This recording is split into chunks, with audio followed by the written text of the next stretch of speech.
I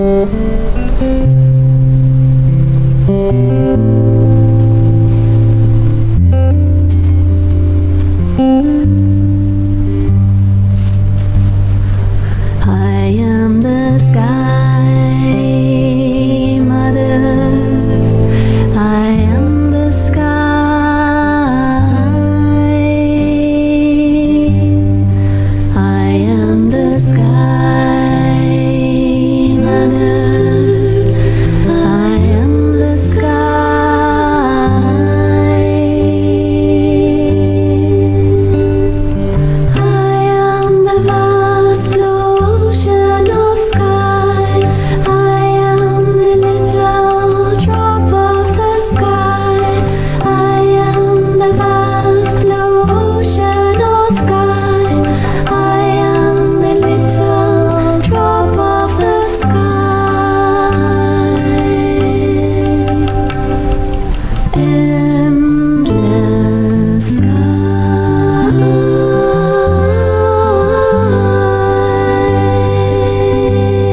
Namaste. Good evening. Welcome to our weekly online satsang, Flowering Heart Satsang.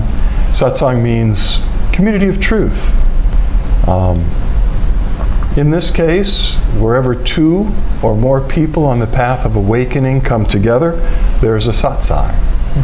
So the Flowering Heart Satsang is not an organization with membership and things like that. We come from different teachers, different teachings, different spiritual traditions, and from all over the world, from other countries and continents. What draws us together is the flowering of our hearts.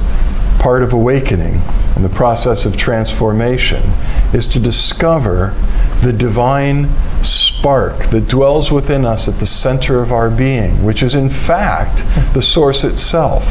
As it turns out, it's also our highest, sacred, divine self. And once we discover that light within, and we make contact with it, it begins to flower inside of us.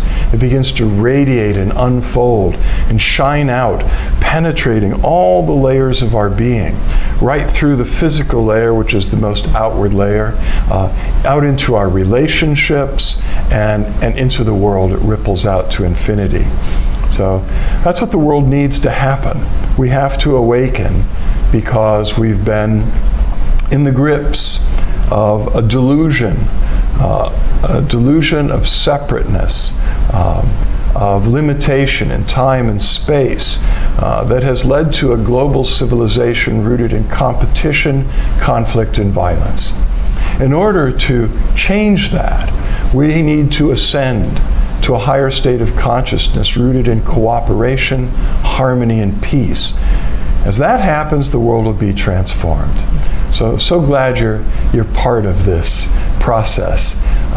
It's happening on an individual level. It's happening on a collective level. And it's so essential now. And our coming together for satsangs like this, whether it's locally in our own local communities, or whether we're talking about connecting like this internationally across all boundaries, every time we join together, we strengthen one another, our light is multiplied exponentially. I mean, someone pointed out to me, actually that's not true, because the fullness of the Godhead itself dwells in you, all by yourself. You have 10,000 suns shining inside of you. And while that's true, a very big part of us flowering and that light within us being released is connecting with one another and strengthening one another on the journey. So, very glad you're here. We share throughout the satsang the Flowering Heart Blessing, which is a transmission of divine consciousness, awakened consciousness and grace, unconditional love. It's a gift directly from Source. The Divine told Suzanne and me, the Flowering Heart Blessing belongs to no organization. It belongs to no spiritual hierarchy. It belongs to no avatar or master or saint. It belongs to the Divine itself. And the Divine gives it freely to anyone who asks for help in the journey of awakening and transformation. The Divine also said it is purely a gift of grace, so there is no charge for it. It's completely free. And as for initiation, well, the Divine said when you receive the Flowering Heart Blessing, and by the way, you're soaking in it right now, you are immediately initiated to be able to share it with others. All you need to do is invite the Divine to flow through you as an instrument of grace for the Flowering Heart Blessing to flow through you, and anyone who receives it from you is immediately catalyzed, and the process of awakening is initiated. If it's already happening in them, it's deepened and accelerated, but they too are initiated to be able to share the blessing. So this one just flies free. And please join us in sharing the Flowering Heart Blessing throughout our time together this evening.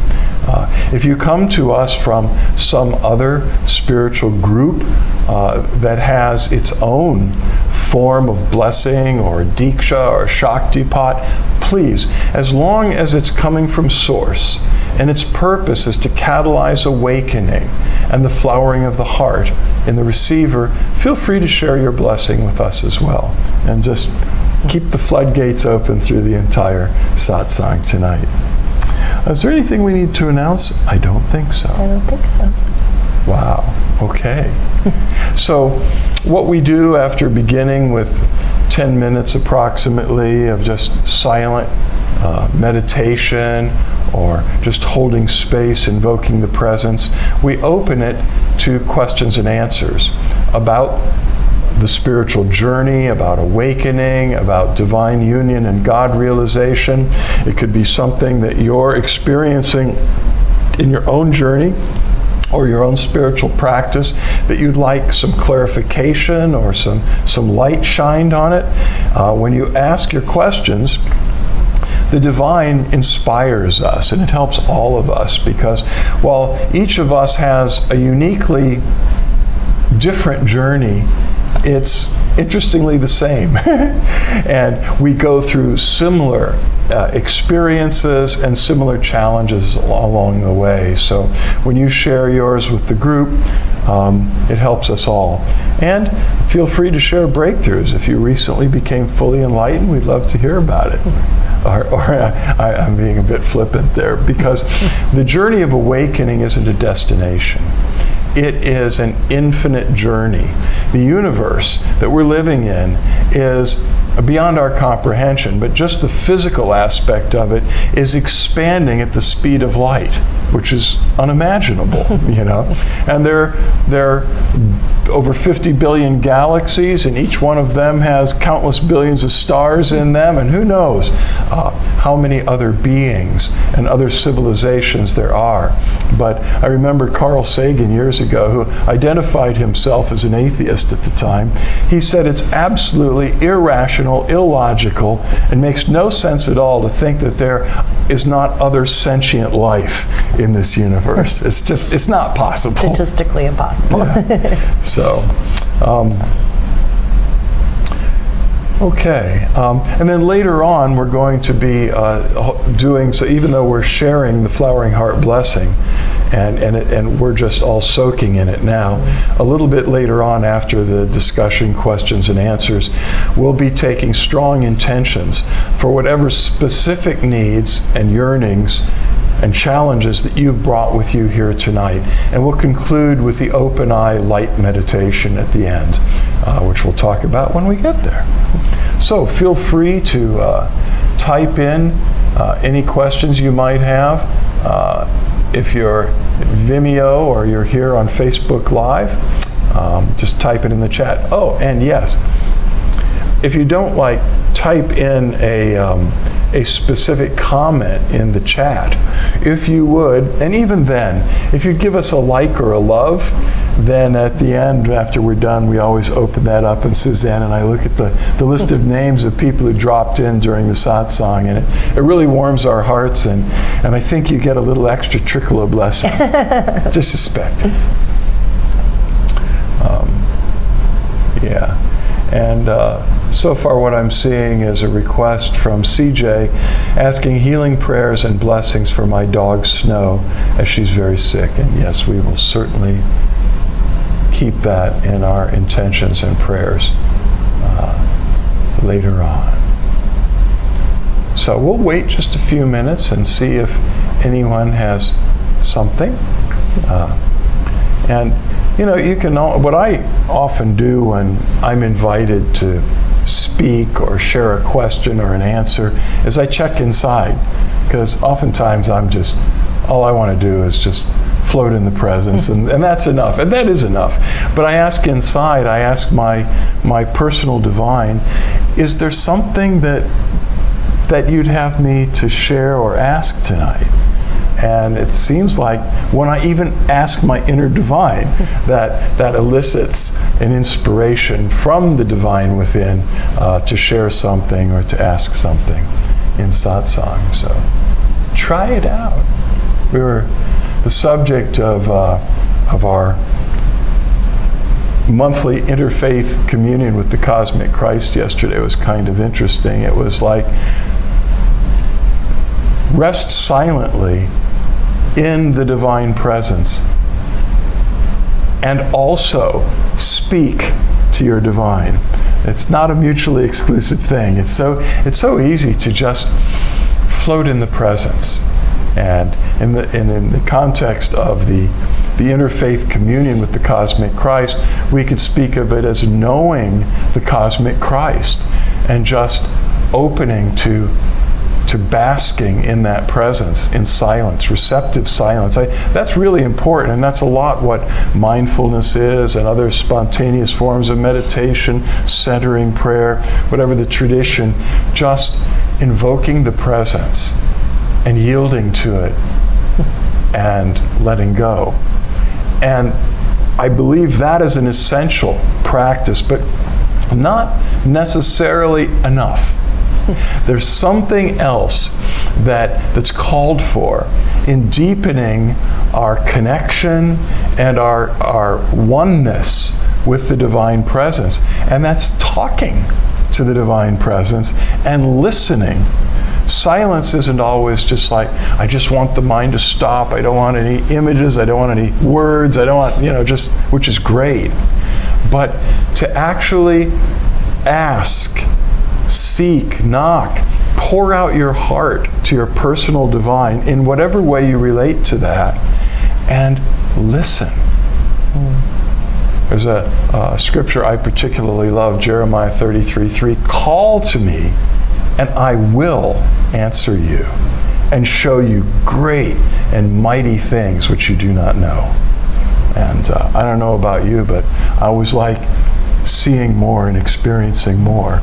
And so the key is call to me, ask, open the door. And that kind of active seeking, an active interaction, which in the yoga tradition would be part of bhakti, which the Eastern masters say is the fastest route to divine union and enlightenment in this Kali Yuga that we're coming out of, this dark age, this age when the world is so divided. And so, although we're in more and more light, those of us that are gathered here, it's easy to look around and see how so much of the world is immersed in the darkness of division and separation, and particularly ignorance of oneness with the divine, which is radiantly shining through everything, but so many people don't see it.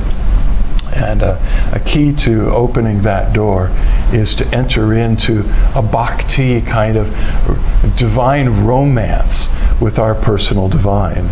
And far from being dualistic, while it appears to some people on the surface that, well, that's a dualistic way, talking to the divine as if you're separate from it.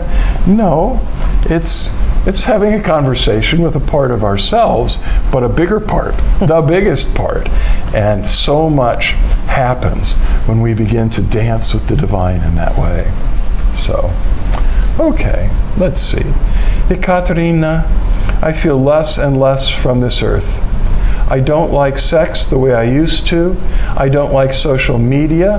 And I'm an actress in this. Something good for spiritual purposes. I mean, for growing spiritually? Well, let's see if this speaks. I often, not always, but a lot of times I share these little love letters that Matt Kahn sends out. He's just got a way with the heart. And this particular message that I just got yesterday from Matt is entitled A Loving Hug from Source. So Ekaterina, listen to this. Dear beautiful, initially you will see a certain percentage of people walking this planet are more committed to their inner narrative of self-preservation than to stepping outside of their comfort zone to help another person.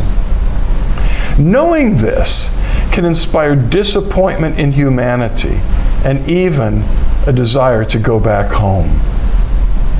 As this recognition strikes a deeper chord of compassion within you for the suffering being healed in all, it will inspire a renewed commitment of inner support for all the needs you have that no one else can truly fulfill. You may have told yourself you shouldn't have needs, or that being one with Spirit means that needs no longer exist. That may have gotten you this far, but there's a far more insightful and exciting journey ahead.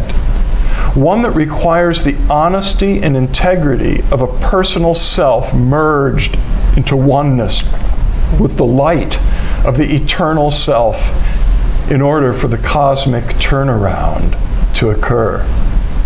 What is the cosmic turnaround, you may ask? It is where you cultivate such inner support for yourself and compassion for others that it begins to reverse the direction of the karmic wheel. This can all be done without overgiving, needing to be all things to all people, overlooking the importance of self-care, or interrupting the sovereignty of your personal boundaries. As the karmic wheel is reversed through more self-love and compassion for others, it means that even in the presence of the most self-serving character, they will be compelled by the power of their spirit to help you when it matters most, fulfilling the law of one by reflecting back the enormity of light you have come to share. It may seem in the beginning that your light causes the shadow in others to be disturbed as they show behaviors of lashing out, shutting down, criticizing, or rejecting you for the light their ego hides from. And yet, as you stay the course with inner support, self-care, and unconditional love, even the egos who remain the most dedicated to the furthering of personal agenda cannot help but serve the light that you are here to shine. This is the heart of ascension. All for love, Matt. It's beautiful. He just has a way with words, yeah. He's just, yeah. So I think that it's natural, given what's going on in the world now, so many egos reacting to the light, so many egos latching onto the agenda of self-preservation at the expense of others, to feel less and less from Earth. So it makes sense. And we're awakening more and more to the transcendent light and to our transcendent divine self. And we're yearning more and more and more to move fully into the world of light, into the golden age, which in a weird way now is happening simultaneously with the dark age, with the Kali Yuga. I mean, people argue, have we moved out of the dark one into the new golden age? Are we there? Are we stuck? Well, the truth is, and we've heard so many people over the months share, I feel like I'm caught between two worlds. And I think especially those of us that are here to shine the light, and those that are here to fully awaken into oneness with all that is, we can't help but feel like we're caught between two worlds. And feeling like you're less and less from this earth, if I were to dig deeper, what does that mean to you? I'm suspecting we're talking about that dark earth. Not the earth that is thriving and shining and that is the physical body of the divine itself. Because the physical universe is, in a very real sense, the physical body of the divine source. And but yes, to feel like we're less and less from the earth, that could be a sign of ascension in a positive sense. Okay, I don't like sex the way I used to. Well, that's probably a good thing.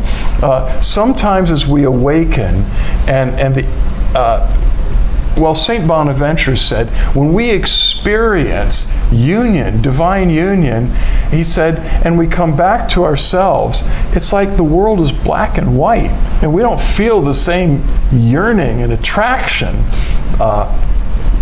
in a seductive way that the earth used to have for us.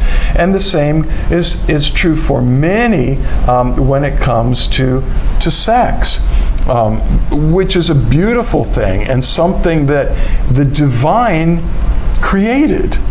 It's an expression, it can be an expression of unity between two souls on the level of spirit, soul, and body, and relationship. Very beautiful. It's also one of the most distorted, twisted, damaging aspects of humanity. Again, that's happening at the same time that people are awakening to a more sacred connection. But it's very natural for something like sex to lose its attraction for a time. Not everybody, but for some people. And then it can reemerge in a very beautiful, transcendent way. Or in the case of some souls, like the celibate mystics, it may actually be transformed into something completely different that is simply a passion for the divine itself. And but, well, you know, when they were talking about all that, Peter and the apostles, disciples of Jesus, Peter said, well, you know, it would probably be better if we were all celibate. And Jesus immediately said, that is not given to everyone. Some people are born that way. Some people choose to be that way. It's forced on some people by society. But we each walk in the calling that the Spirit is drawing us to, and which for many is the family pattern of life and relationship. And so, but don't sweat it. So, I mean, if you feel desire on that level diminishing, not like it used to be, embrace that. Just, I think it's important when we feel like not from the earth and we just as soon go home and we don't like physical connection or sex the way we used to make sure that that's not happening, although it may be, out of a sense of depression or shutting down.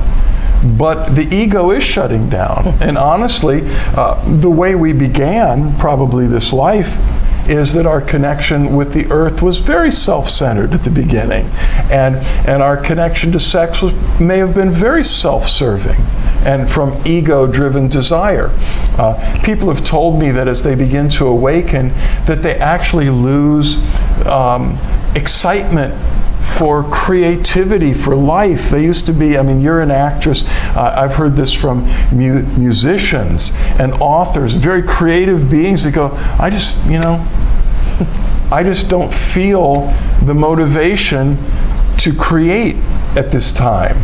And usually it's been as I continued that dialogue with several people in that state over the years, that what was fueling them was the energy of the passions of the self, the separate self. And so as that begins to dissolve, there has to be a shift from our creative expression, whether it's acting or whether it's a sex and relationship or whatever interactions with this world.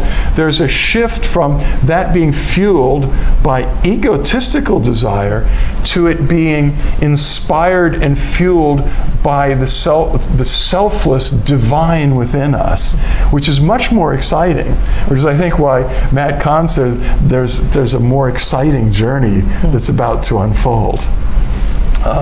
As our separate self starts to diminish and become unified with our divine self, it's almost like we have to relearn everything, because we've been told our whole lives a certain way to think, a certain way to be, a certain way to derive passion and inspiration and good feelings. And sometimes those good feelings or those ways of doing things, because it's being driven by the ego and separate self, it doesn't feel that good to us anymore, because there's a part of us that knows that that's out of alignment with the divine unfolding of things. And so we have to kind of, start paying attention to new cues. Like Michael said, really have a dialogue and communicate with your inner divine. Because once all learning is unlearning, we have to unlearn a certain way of doing things to learn a new way of being in this world. And as we go about doing that, we need to pick up on cues that are coming from our higher selves instead of cues that were imposed on us by society and religion and dogmas and all of that other stuff. Dogmas and other disasters.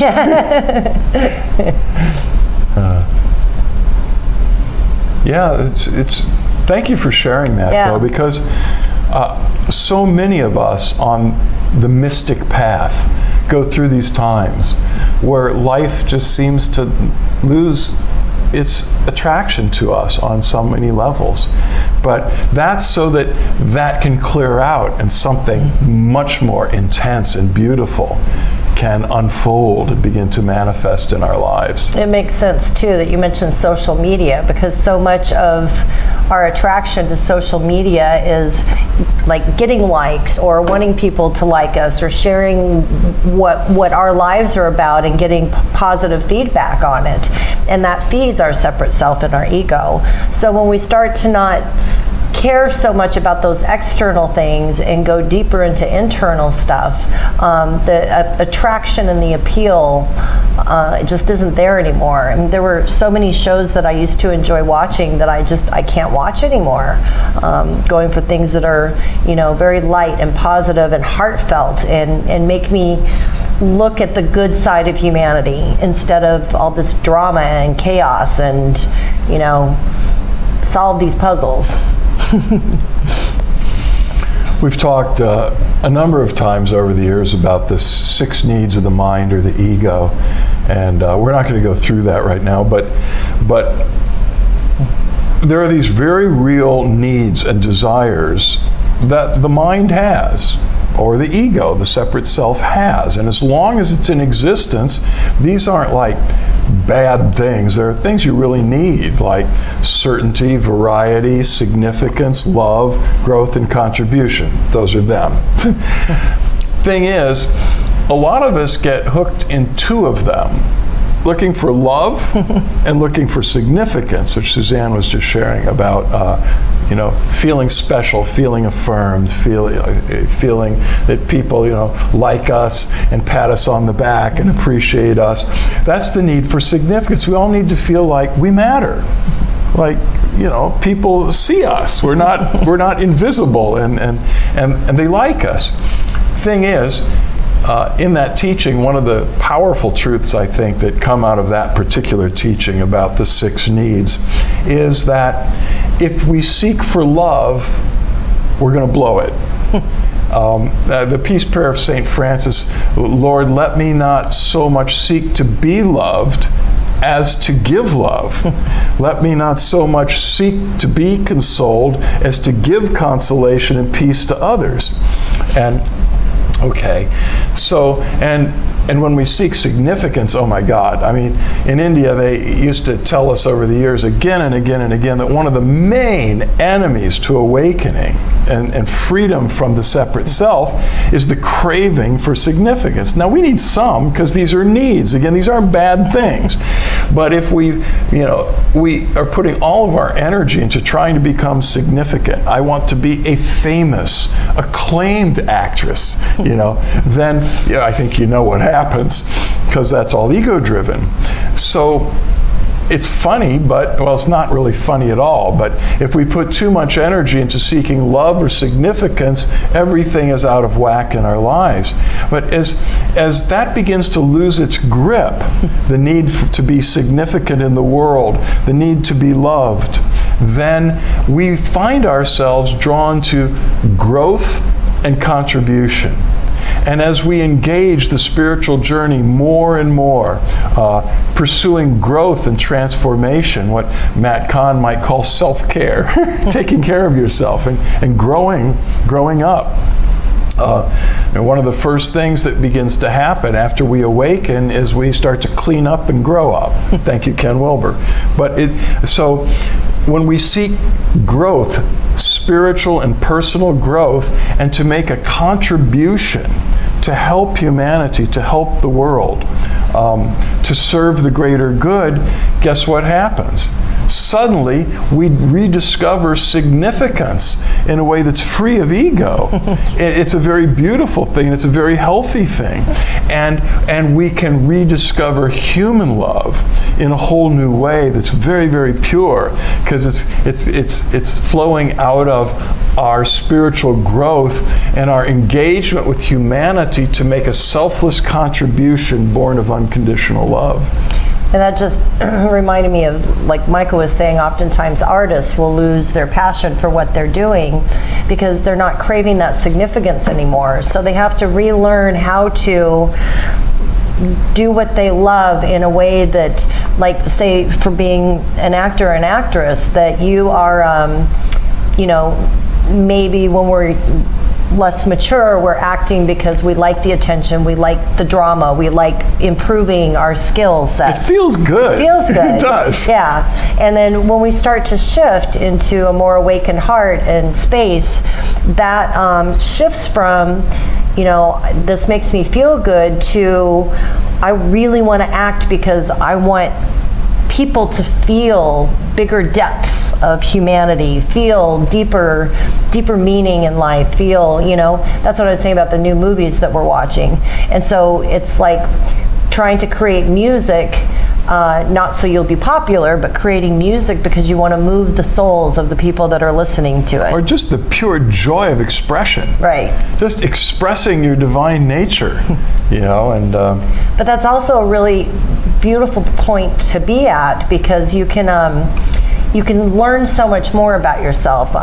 Michael and I started picking up trash on our walks a couple of years ago, and when we first started doing it, I was doing it because I was upset that people were so just wrong, littering all over the place, and I was being judgmental. And then I started noticing when I was picking up trash, when I first started doing it, my ego was telling me, oh, this is selfless service and you're helping the planet.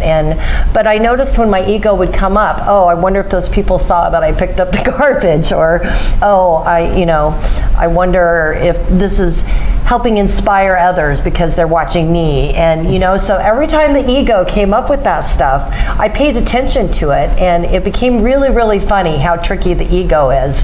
And but now the thing is to laugh at it, not judge ourselves. Not you judge yourself, be hard on yourself either. Yeah, exactly. Perpetuating the judgment and criticism cycle. Right. So what I would laugh at it and go, wow, you're so slick, ego. You're just crawl right in there in all of these moments. And now I just, after doing it for so long, I don't even think about that anymore. I just am just picking up trash. I'm not noticing if anybody's watching me, and if I pick up stray toys on the beach, we pass them on to other kids that we walk by, and shovels and scoopers and all kinds of stuff. And it's become a lot more pleasant because I'm not in the way, and I'm finding joy in doing it just for the act of doing it, not because I'm going to look good or inspire anybody or whatever. I think you get the point. But it was a fast way for me to grow when you start paying attention to how the ego is trying to interfere with your service and contribution.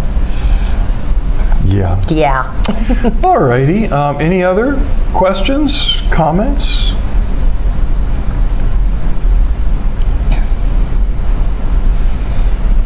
Looks like we survived that scrutiny of... Yeah, we're not. Yep. We did. Yep. Facebook was watching us. Okay. Well then, give it another minute, because... I think it's about time to move on anyway. I know, but there's a 20-second buffer, so in case someone leapt in at the last minute. Oh, I love those flowers. I know, they're pretty. Yeah. Thank you, Andrea. Indeed. All right then. Beautiful. And the good news, Yekaterina, is you will come through this. into a place of greater fulfillment and greater light and greater integration and ascended consciousness. And don't sweat it if you can. Just flow with it. Okay, so let's take a dip into our spiritual hearts.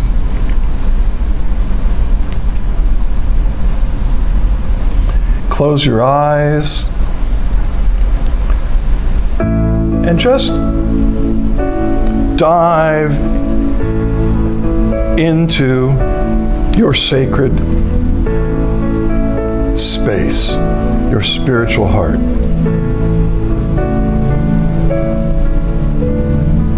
It's really easy to do because you're already there. So it's just, you let go of the mind and invoke the presence.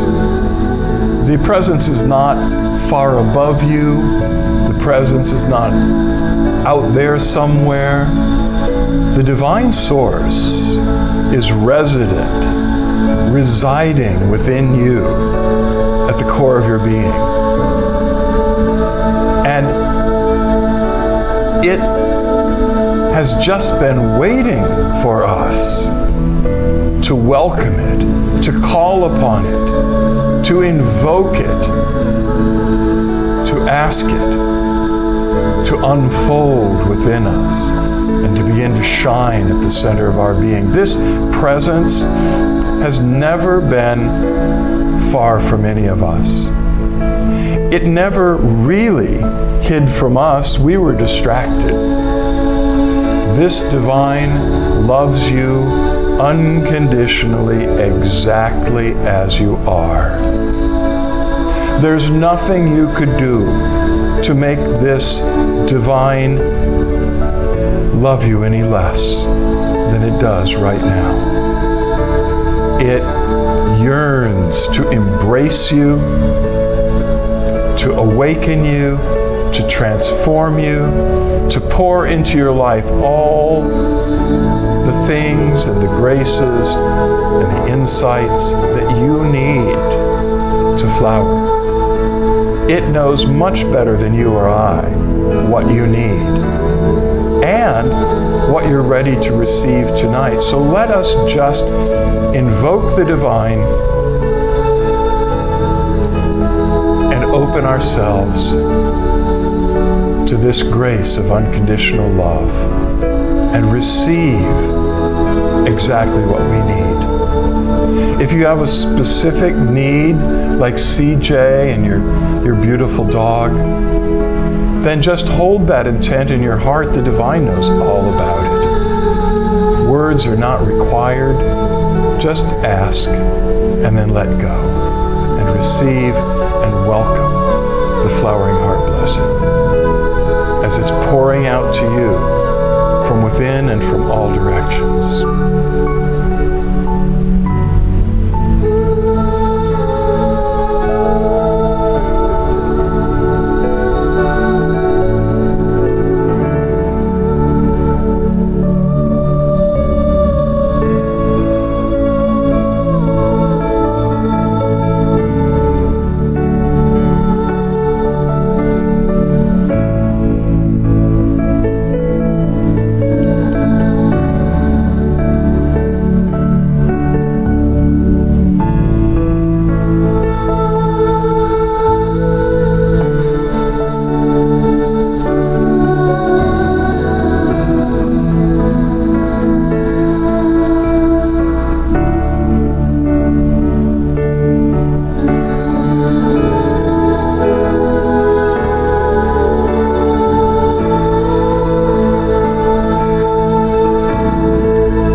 closed, to imagine or visualize us all sitting in a circle together, a blessing circle.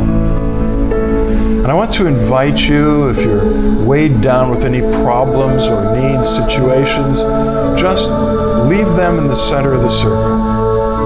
Let us all lift up our hands with our palms open, and let us invite the divine presence to pour the flowering heart blessing through each and every one of us into all of these situations in the center of the circle, bringing release, bringing miracles, bringing transformation, and also into all the other participants in the circle, knowing that as the divine pours the grace of the blessing through you to all the others, it's flowing back to you through them.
And now we'd like to invite you to just relax, and when you're ready, to open your eyes and begin to make direct eye contact with Suzanne and or me. Just keep looking at least one of our eyes as we begin the light meditation. The divine begins to pour through us oceans of light and grace and unconditional love to you. It pours through every pore in our being, but especially through our eyes, which have been called the doorways of the soul. So as you keep making direct eye contact with at least one of our eyes, that light shines in through your eyes, into your spiritual heart, fanning the flames of divine love and transformation into higher and higher, brighter and brighter. Nothing to do but just keep looking and allow.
the grace settles within us.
Keep meditating as long as you feel like it. It's good. You could also find a place to lie down nearby on your back. With your eyes closed, lying on your back with your arms loosely at your sides, with your palms open, turned upward. It's called Shavasana. And just let yourself dissolve in gratitude in the presence.